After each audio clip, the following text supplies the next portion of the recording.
Savita recipe आपण पाहत आहोत बेसन बनवण्याची प्रक्रिया। सर्वप्रथम मिक्सरचं भांडं घ्यायचं, भांड्यामध्ये मिरच्या खोडून टाकायच्या, कोथिंबीर आणि लसणाचे पुडे। आता यानंतर टाका जिरे आणि लागेल तेवढं मीठ। हे पहा झालं, मिरची मिक्सर मधून काढून तयार झाली।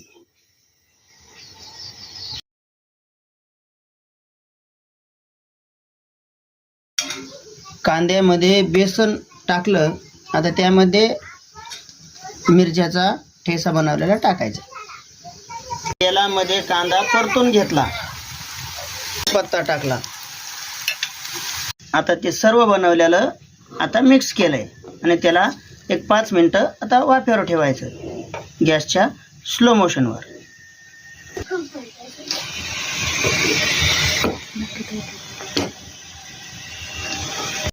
हे पहा मित्रांनो, आता फायनली आता बेसन तयार झालेलं आहे। हिरव्या मिरच्याचं झणझणीत चणचणीत बेसन। एकदा या यूट्यूब चॅनलला लाईक करा, शेअर करा, सबस्क्राईब करा आणि एक बेसनची रेसिपी तुम्ही तयार करू शकता घरी आणि याचा आस्वाद घेऊ शकता। झणझणीत